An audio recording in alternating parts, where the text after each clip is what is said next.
Uncle Martin, I can't reach it. Uncle Martin? Shh, Tim.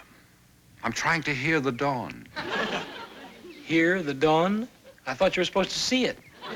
That's right. But on one of my early trips to your planet, I recall my old friend Rudyard Kipling saying that it came up like thunder out of China, across the bay. And did it? I didn't wait to find out. You see, there was a report around that I was an unidentified falling star. Oh, well, you should have been in Hollywood. There's a lot of those here. Look, can you raise me up a couple more feet?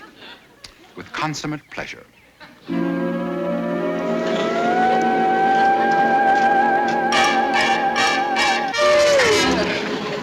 Uncle Martin! Oh, I'm sorry, Tim. I just wanted to give my levitation finger a momentary respite. This overexposure to your heavy pre-dawn atmosphere, well, it's like running one's finger through richly whipped cream. Well, would you mind licking the cream off of your finger and lifting me back up? I would like to get this antenna finished once and for all. All right. Hey, Uncle Martin, come on now. Come on, stop clowning around. Tim, I can't help it. My levitation finger. It's oxygenated from too much of the sun's rays. I can't control it. It's out of whack. Well, get it away from me.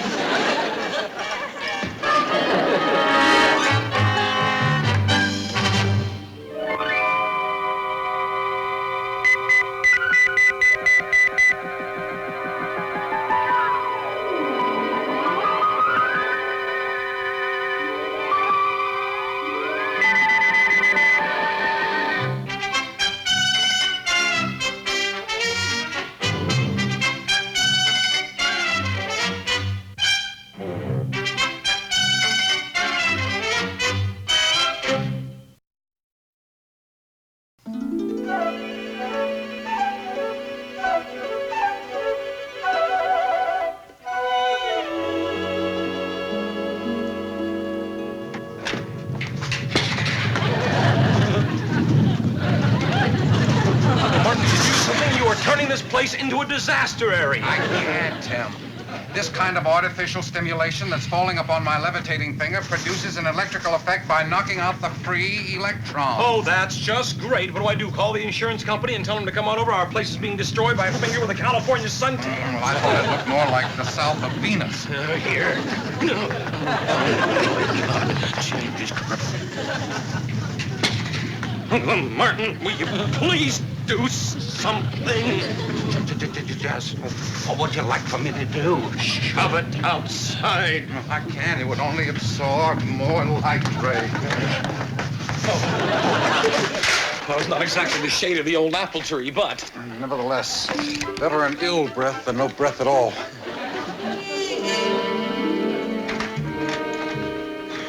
Well, Uncle Martin, I finally got the place all cleaned up. Look, you've been standing out here like this for over a half an hour. Patience, Tim. It could be days, weeks, even months. Well, you can't just stand out here like this.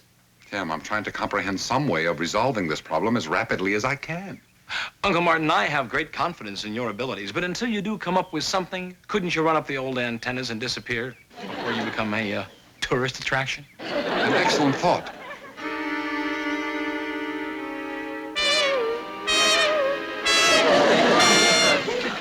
Oh, no. It's no use, Tim. There's a malfunction in my antenna booster.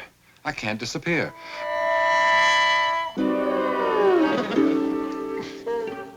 Well, perhaps I'd better go back inside. Oh, no, you don't. You would have that place looking like the last days of Pompeii in 10 minutes. Well, just what would you like me to do? One doesn't cast off one's finger like an old shoe. Uncle Martin, I am just a simple, ignorant Earthman. Now, when something goes wrong with me, I take an aspirin.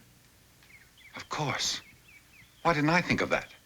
A temporary relief measure. Huh? A compound of anticesium and selenium. It would act as a sedative. Oh, sort of a Martian Mickey pin for the finger, huh? Exactly. Okay, well, I'll get some.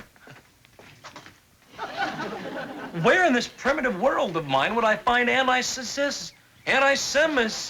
What you said? Try the medicine chest in the bathroom. Second shelf to the right. Oh.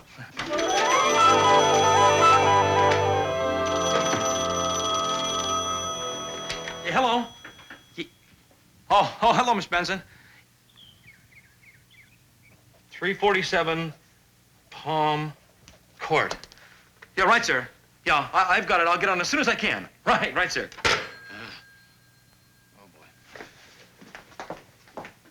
Oh, Uncle Martin, my editor, Mr. Benson, just called. Some kooky lady called the police department and said the house was haunted. Things are flying all over the house. And, I don't know, 347 Palm Court.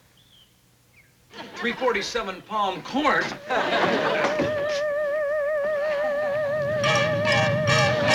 Oh, no.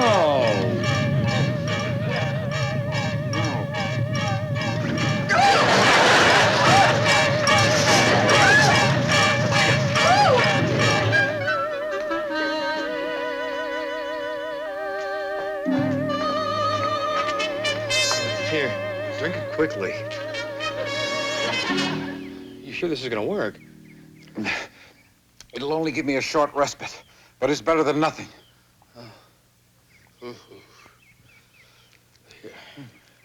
Well, how's it look? Well, aside from a slight hangnail, it looks pretty good. Well, here goes.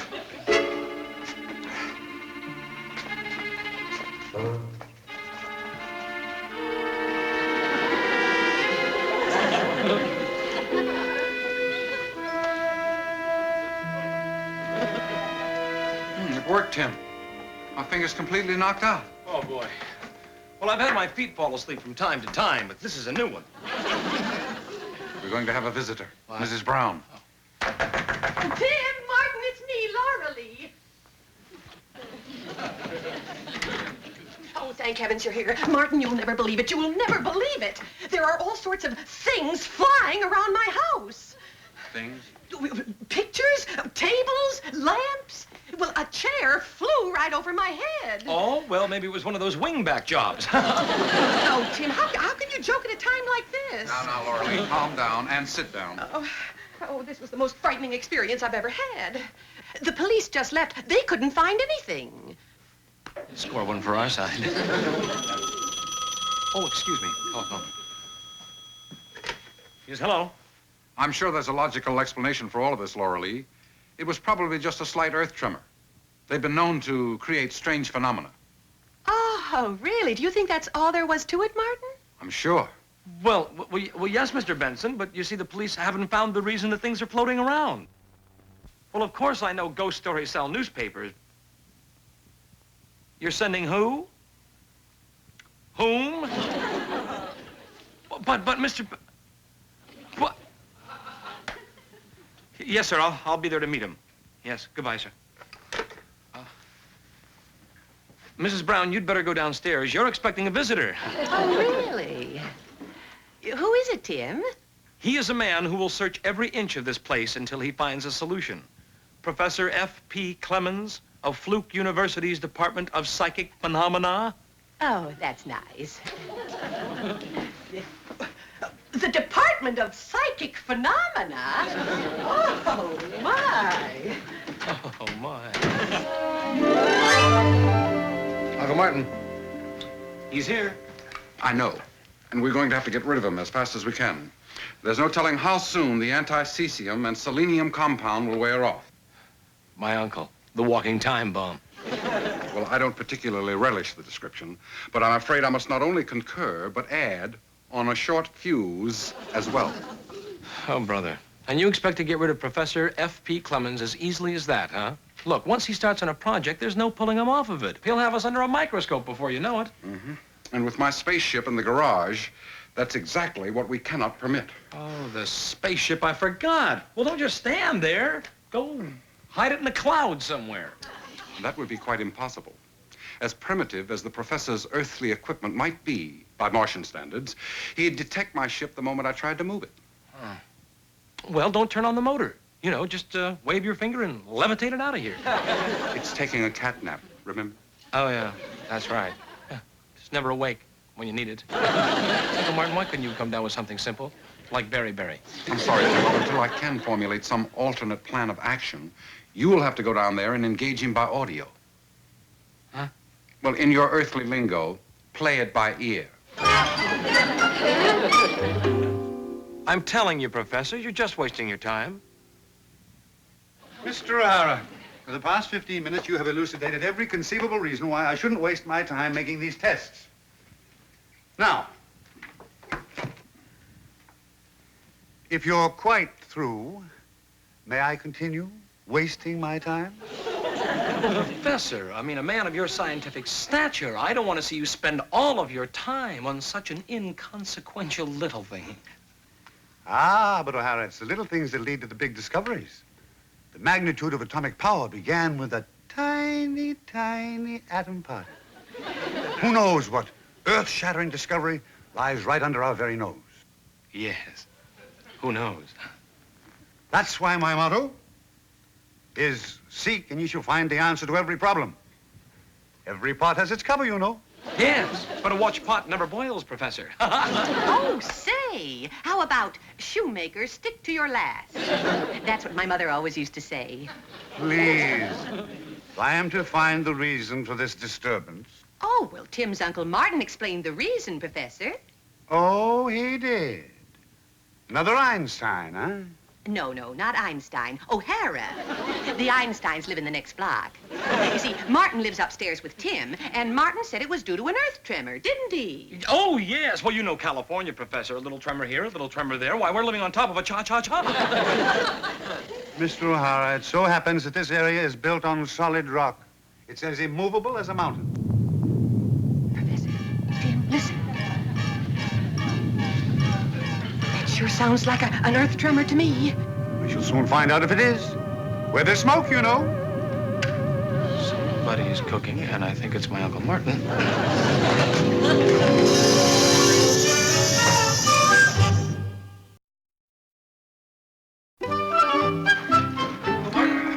Uncle Martin, what happened? It felt like an earthquake. That's good. Oh, it was. Fortunately, not a very serious one, but a quake nevertheless. Oh, well, for a minute there, I thought it was that finger of yours again. I'm afraid it was my finger, Tim. The anti-cesium selenium compound may deaden it temporarily, but in confining the electrons, the power buildup is magnifying itself. Naturally, when the compound wears off, the escaping force Could cause an earthquake? or worse. It could even knock your planet out of orbit. Although an electron is 1/1837th of a proton, the M and N shells... Uncle Martin, please don't talk to me in shorthand. What does it mean? It means I have to fly my ship out and get as far away from your planet as possible before my finger goes off again. I plan to leave as soon as it gets dark.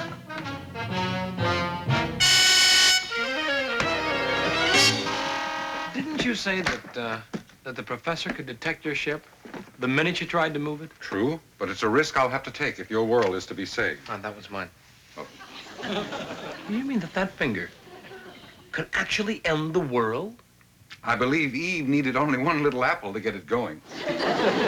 How soon do you think you'll be able to come back? A good question, Tim. That is, if I'm able to get back at all. Do you mean that you and your ship could go pow? More like schwupp. Well, Uncle Martin, you can't go schwupp. Better I go schwupp than everyone go pow. Well, you can't.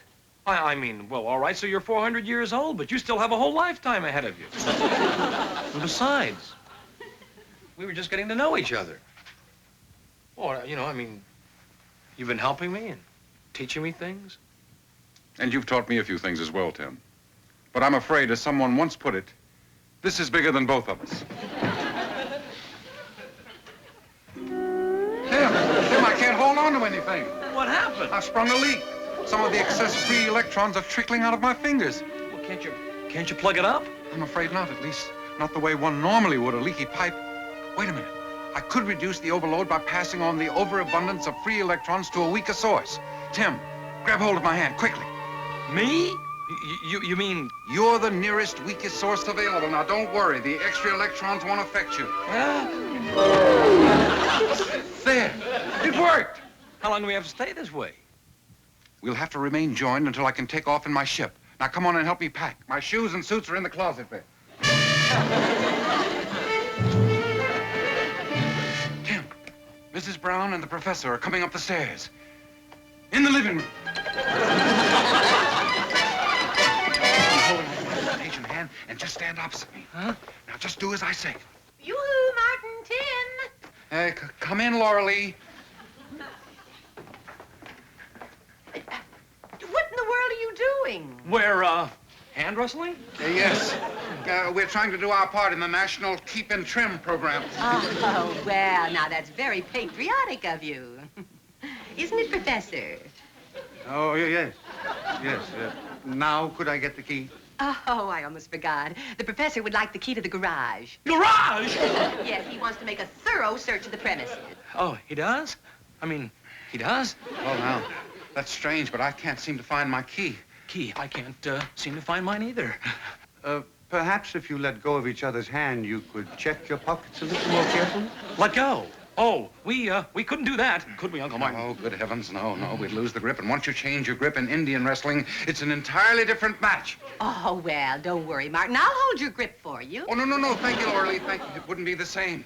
Besides, I just remembered I sent my key out to have a duplicate made. Yes, I sent mine out to have a duplicate made, too, so that if he lost his duplicate, he could borrow my duplicate. I get the distinct feeling that you gentlemen are trying to conceal something from me in the garage. Oh, nonsense, Professor. If anything, we desire to cooperate with you to the fullest extent. I assure you, my nephew will get the key and open the garage for you the first thing tomorrow. First thing tomorrow. Very well. First thing tomorrow. See you tomorrow, Laura Lee. Oh, I'm not going back to that house of mine until this is all over. I'm staying right here, even if I have to curl up and sleep in this chair.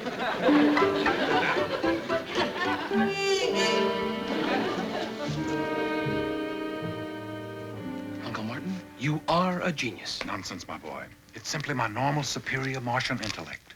With Laura Lee asleep in the living room, I had to devise some excuse. If she wakes up and sees you tiptoeing past her this way, she'll merely think you're sleepwalking. You ready? All set.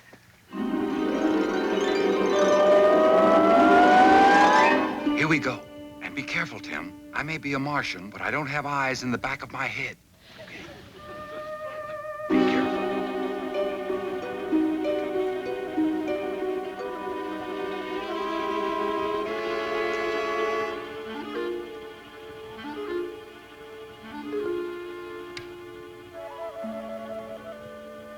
All right, easy now. Easy.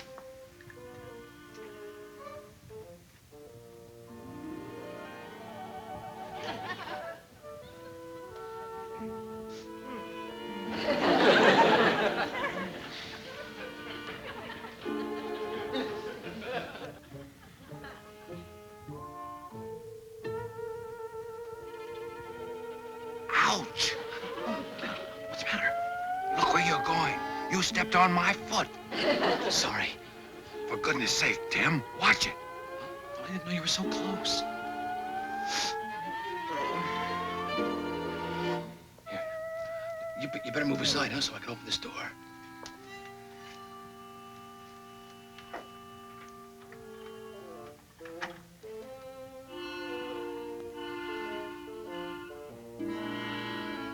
Careful now. Careful.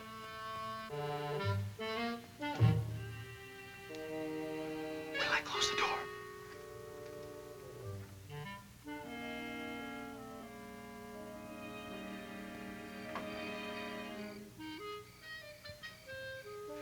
Right, easy now, easy. Now watch out for the stairs. Careful. Look out. You're knocking me off my back.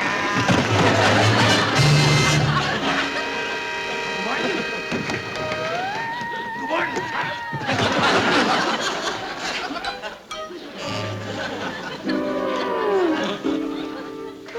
What's going on down there? It's Mrs. Brown. Give me your robe and hold on to my hand. Uncle Martin, look, I'm really sorry about dropping you down the stairs. I mean, I didn't mean to. Don't cry over spilled milk. There's enough water in it already. Just hurry.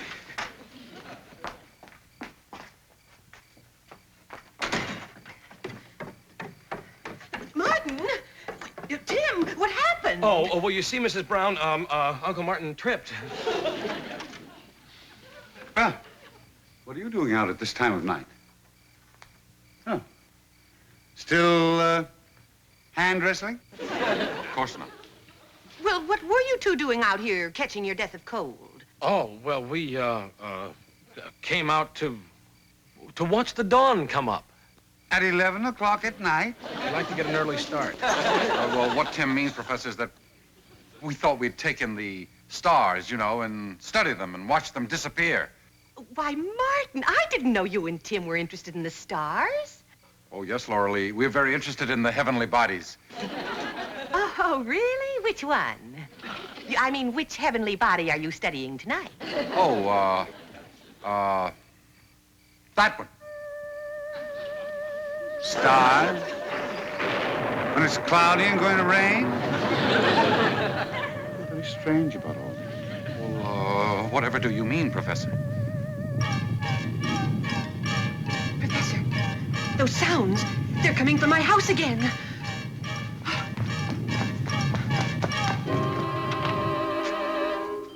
Oh, brother, we're dead now. On the contrary, Tim, everything's under control. But your hand, Mrs. Brown's house. I know. I did it purposely to get them inside. You mean your finger's not out of whack anymore?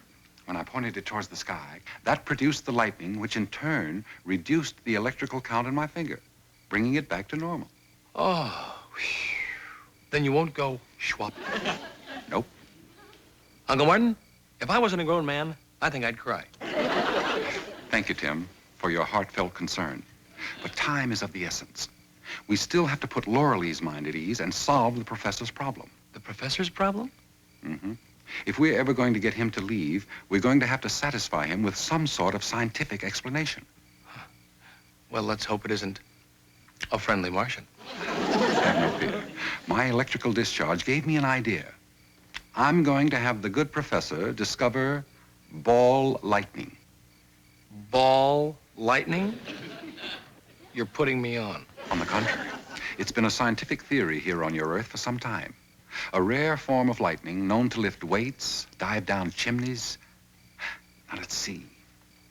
It should be approximately 25 centimeters in diameter and singly ionized. Round and round it goes, and it comes out here. Now, to get it inside the house.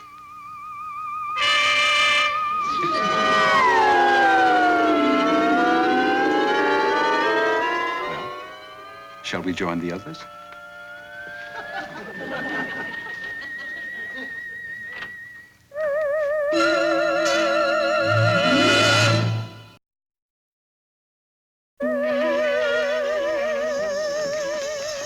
My, one would think the place was struck by lightning.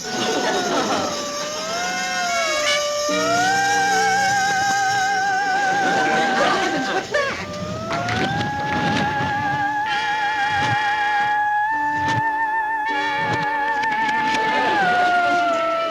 I don't believe it. I just don't believe it.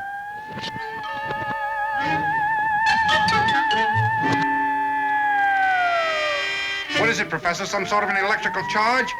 Yes, but what it looks like, I don't believe exists. There's no such thing as ball lightning.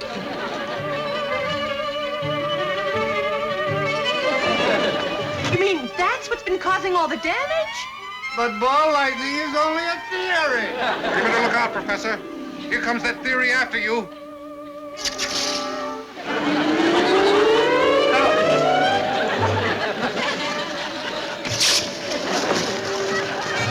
Well, Professor!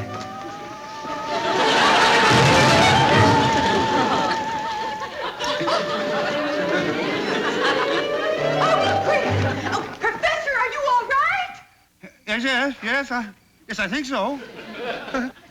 You know, for 30 years, every night when I come home, my wife says, "What's new?" Oh, boy, will I have an answer tonight. Oh, boy.